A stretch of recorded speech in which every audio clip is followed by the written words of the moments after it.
বুখারীতে একটা হাদিস আছে, সালাসাতুন ফিল গার, বনি ইসরাইলের 3 লোক সফরে বেরিয়েছে, মরুভূমির সফর, মাঝখানে তুফান, কই যাবে, কই বাঁচবে, দৌড়াদৌড়ি শুরু। দৌড়াতে দৌড়াতে এক পাহাড়ের গুহার ভেতরে আশ্রয় নিয়েছে। গুহা চিনেন তো? পাহাড়ের গুহা। আশ্রয় নেয়ার সাথে সাথেই বৃষ্টির পানির ঝাপটায় পাহাড়ের উপর থেকে বিশাল এক পাথর খণ্ড এসে পাহাড়ের গুহার মুখটা বন্ধ করে দিয়েছে। বন্ধ, অন্ধকার। এরা পড়ছে বিপদে, হায় হায় বাঁচার জন্য ঢুকলাম, এখন দেই মরণ। ঢুকছিল কি জন্য? এখন মরণ। বিশাল পাথরের খণ্ড এসে গুহার রাস্তাটা বন্ধ করে দিয়েছে। 3 জন গায়ে যত শক্তি ছিল ধাক্কায়ও পাথর সরাইতে পারে না। হায় হায়, অক্সিজেন ভিতরে যা আছে আধা ঘন্টা শেষ হয়ে যাবে। কি করে বাঁচবো? বাঁচার উপায় নাই। চিল্লা ফাল্লা শুরু হয়ে গেল, কান্নাকাটি শুরু। একজন বলে, তোমাদের জীবনে কার কি নেক আমল আছে, যেই নেক আমলটা আল্লাহর ভয়ে করছিল ওইটার ওসিলা দিয়ে দোয়া করে দেখো কিছু হয় কিনা। সুবহানাল্লাহ কোন। এটাই উপায়। একজন হাঁটু গেড়ে চোখের পানি ছাড়া শুরু করছে, দোয়া শুরু করছে, আল্লাহ আল্লাহুম্মা কানাত লি আবাওয়ান শাইখান কাবীরা, আল্লাহ আমার বাবা মা ছিল বৃদ্ধ বৃদ্ধা, আমি পেশায় রাখাল, সারাদিন ছাগল চড়িয়ে রাত্রিবেলা দুধ আনতাম, সবার আগে আব্বা আম্মারে দিতাম, এরপরে আমার ছেলে মেয়ে, এরপরে স্ত্রী। একদিন গভীর রাতে এসে দেখি আব্বা আম্মা ঘুমায়। দুধের বাটি নিয়ে আব্বা আম্মার মাথার সামনে দাঁড়িয়ে রইলাম। ছেলে মেয়েগুলো আব্বা এসে বলে, আব্বা দুধ দাও। আমি বললাম পরে, আগে আব্বা আম্মা খাবে তারপরে তোরা। ছেলে মেয়েগুলো কান্না জুড়ে দিল, আমি দেই নাই। ফজর পর্যন্ত দাঁড়িয়ে রইলাম। ফজরের আগ দিয়ে আব্বা আম্মা ঘুম থেকে উঠে দেখে তো আমার অবাক, কিরে বাবা দাঁড়িয়ে কেন? বললাম প্রতিদিন দুধ খেয়ে ঘুমাও, আজকে আগে আগে ঘুমিয়েছো, দুধ খাও নাই, তোমাদেরকে আগে দিব বলে দাঁড়িয়ে রইলাম। আল্লাহর ডেকে বলে, আল্লাহ ওই দিন সারা রাত দুধের বাটি নিয়ে মা বাবার শিওরে আমি দাঁড়িয়েছিলাম, ফজরের সময় আব্বা আম্মারে দুধ খাওয়ালাম, তারপরে ছেলে মেয়েদেরকে দিয়েছিলাম, তারপরে স্ত্রীর মুখে দিয়েছিলাম। ও মাবুদ, ওই দিনের এই কাজটা আমি দুনিয়ার কাউরে খুশি করার জন্য করি নাই, শুধুমাত্র তোমার খুশি ছাড়া। ওই রাতের ইবাদত যদি তোমার দরবারে ভালো লেগে থাকে, ফাফাররিজ আন্না মা নাহনু ফি, আজকের বিপদের দিনে কেউ বাঁচানোর নাই, তুমি আমাদের বাঁচাও। ফানফাজারাত, মুহূর্তের মধ্যে 1/3 বিশাল পাথর খণ্ডটা 1/3 ডান দিকে সরে যায়, এক পাশে সরে যায়। সামান্য আলো বাতাস ঢুকতে আরম্ভ করলো। এখন বাতাস ঢুকে, এখন বেঁচে থাকতে পারবে এই নিশ্চয়তা হয়েছে। সুবহানাল্লাহ কোন। এবার সে বলল, ভাই তোর কি আমল আছে বল। দ্বিতীয় জন হাঁটু গেড়ে আবার চোখের পানি ছেড়ে আল্লাহরে ডেকে বলে, মাবুদ আমার এক চাচাতো বোন ছিল, কানাত লি ইবনাতু আম জামিলা ওয়া কুনতু উহিব্বুহা কাআশাদ্দি মা ইউহিব্বুর রিজাল আন-নিসা।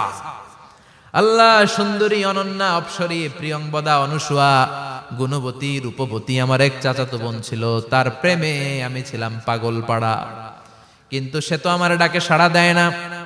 অনেক চেষ্টা করলাম তারে পাওয়ার জন্য। চাচাতো বোন আমারে বলে, 100 স্বর্ণ মুদ্রা যেদিন দিতে পারবা ওই দিন আমারে পাবা। এবার আমি স্বর্ণ মুদ্রা কালেকশনের কাজে লেগে গেলাম। বছরের পর বছর চেষ্টা করে 100 স্বর্ণ মুদ্রা যেদিন পেলাম ওই দিন চাচাতো বোনের কাছে গেলাম, যে তার হাতে স্বর্ণ মুদ্রা দিলাম, বললাম চলো এবার আমরা অপকর্ম করি। স্বর্ণ মুদ্রা পেয়ে সেও খুশি, আমিও খুশি। সে পাইছে স্বর্ণ, আমি পাইছি তারে। গোপন একটা রুমের ভেতরে ঢুকলাম, দুজনে জামা কাপড় খুলে ফেললাম, নেকেড হয়ে পাপ কাজ শুরু করব।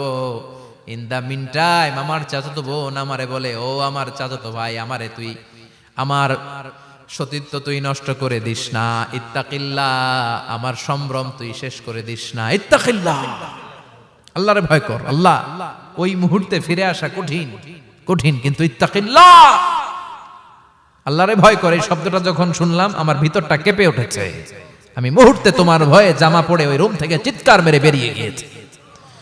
আল্লাহ সেদিন আমি পাপ কাজ করি নাই, সেদিন আমি মনের খায়েশ মিটাই নাই, তোমার ভয়ে সেদিন আমি দৌড়ে পালিয়েছি।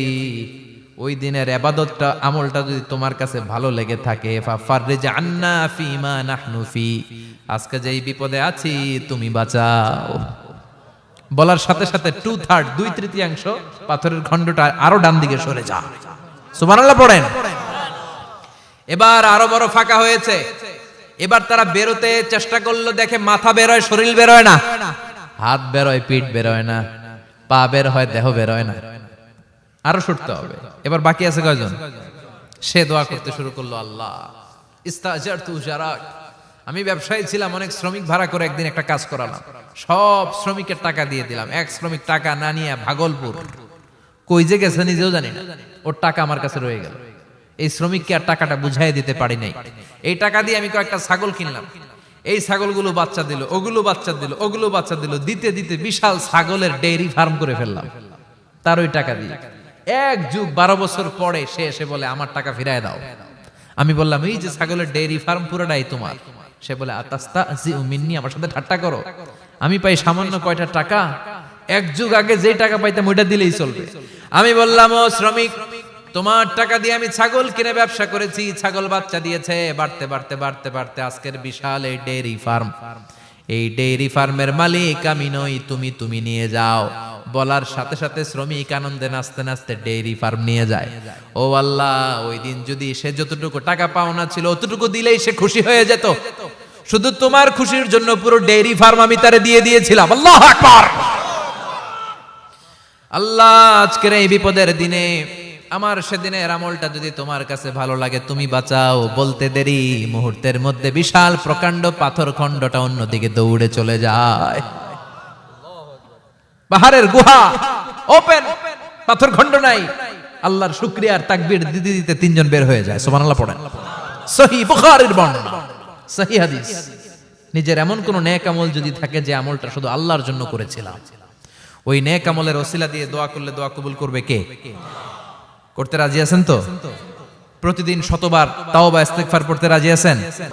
বিশ্বনবী বললেন না, দোয়া মুখুল ইবাদা, দোয়া হলো ইবাদতের নির্যাস, যার দোয়া নাই ওর কিচ্ছু নাই।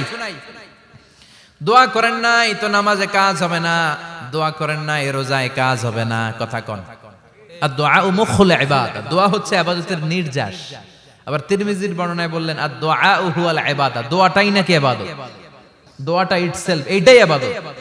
নামাজ যেমনি ইবাদত, রোজা যেমনি ইবাদত, হাত তুলে যে দোয়া করলেন এইটাও ইবাদত। সুবহানাল্লাহ পড়েন। এটা মুমিনের ওয়েপন, সিলাহুল মুমিন। সাপ্লিকেশন, দোয়ার ইংরেজিতে বলে সাপ্লিকেশন। সাপ্লিকেশন is the weapon of believers.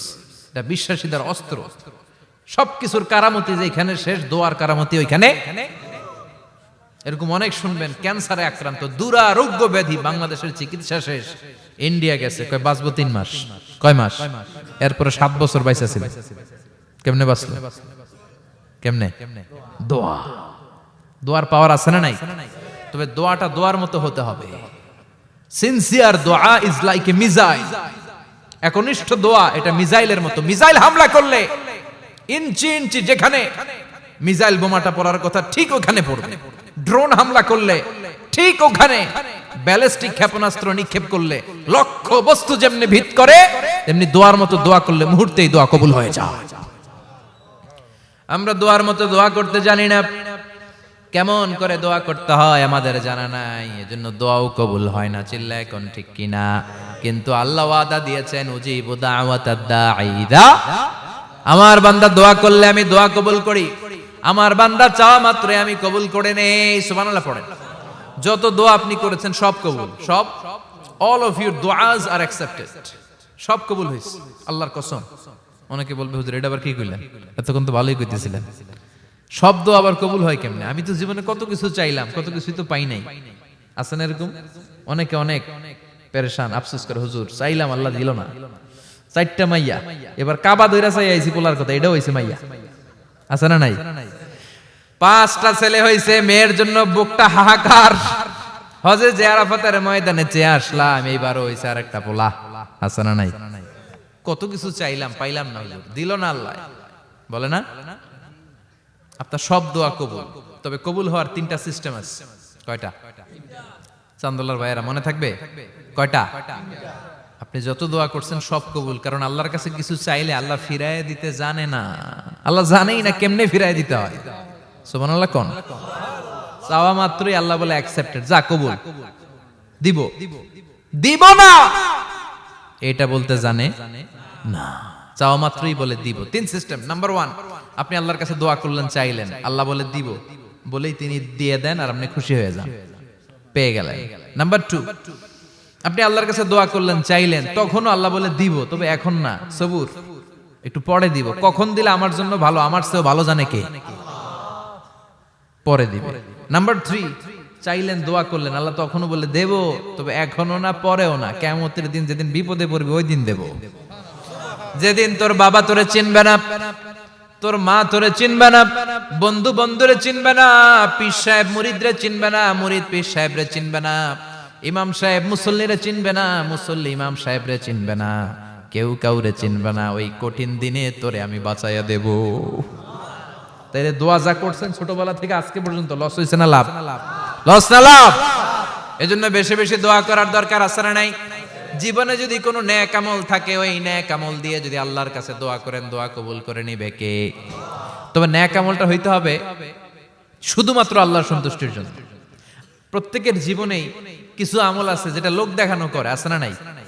আবার কিছু আমল আছে আল্লাহরে খুশি করার জন্য করে, আছে না নাই? কথা বুঝতে পেরেছেন? রাত্রিবেলা যাচ্ছেন, কেউ নাই, রাস্তায় হঠাৎ দেখলেন মসজিদ, পাশে লেখা বড় করে দান বাক্স, পকেট থেকে কচকচে 1000 টাকার নোটটা ওইখানে ঢেলে দিলেন দান বাক্সের ভিতরে। কেউ দেখে নাই, দেখছে কে? এটা পৃথিবীর কাউরে দেখানোর জন্য দিছিলেন? এই দানটা আল্লাহর কাছে প্রিয়। গোপন দান আল্লাহর রাগকে কমিয়ে দেয়। সুবহানাল্লাহ বলেন।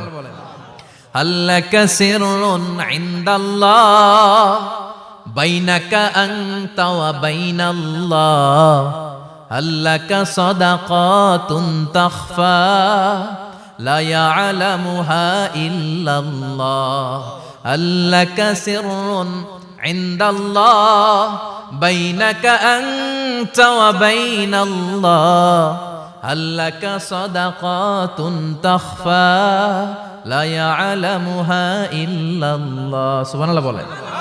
আল্লাকা সিররুন ইনদাল্লাহ, তোমার আর তোমার রবের মাঝে এমন কোন গোপন জিনিস আছে নাকি যেটা আল্লাহ ছাড়া কেউ জানে না? তোমার কোনদিন কোন গোপন দান আছে নাকি যেটা আল্লাহ ছাড়া কেউ দেখেনি? ওই দানটা আল্লাহর কাছে প্রিয়। চিল্লায় বলেন ঠিক কি না?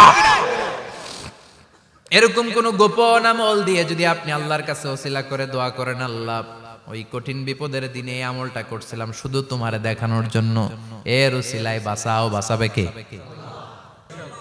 আল্লাহর জিকির করতে রাজি আছেন তো? আর বেশি বেশি দোয়া করতে রাজি আছেন? সবাই সবার জন্য দোয়া করবো, রাজি আছেন তো? আল্লাহ আমাদের সবাইকে কথাগুলো বুঝার ও আমল করার তৌফিক দান করুক। আমরা পড়ি আমিন। আরো জোরে পড়েন আমিন। যতগুলো কথা বললাম কোরআন সুন্নাহর আলোকে বলেছি, বানিয়ে কিছু বলি নাই। তারপরে আমার মনের অজান্তে কোনো মিস ইনফরমেশন যদি আমার মুখ ফসকে বেরিয়ে যায়, সেগুলো যেন আল্লাহ তাআলা আমাদের স্মৃতিপট থেকে মুছে দেয়। আমরা সবাই পড়ি আমিন। আর সত্য, সুন্দর, কল্যাণকর, হকের পক্ষে যা বললাম তার সবগুলো প্রথমে আমাকে এবং আপনাদের সবাইকে আমলের তৌফিক দান করুক। আমরা পড়ি আমিন। ইয়া রাব্বি লাকাল হামদু কামা ইয়ানবাগি লিজালালি ওয়াজহিকা ওয়া আযীমি ইসকাল হামদু বিল ঈমান, লাকাল হামদু বিল ইসলাম, লাকাল হামদু বিল কুরআন। আল্লাহুম্মা আতি নুফুসানা তাকওয়াহা যাক্কিহা আনতা খায়রু মান যাক্কাহা আনতা ওয়ালিয়ুহা ওয়া মাওলাহা। আল্লাহ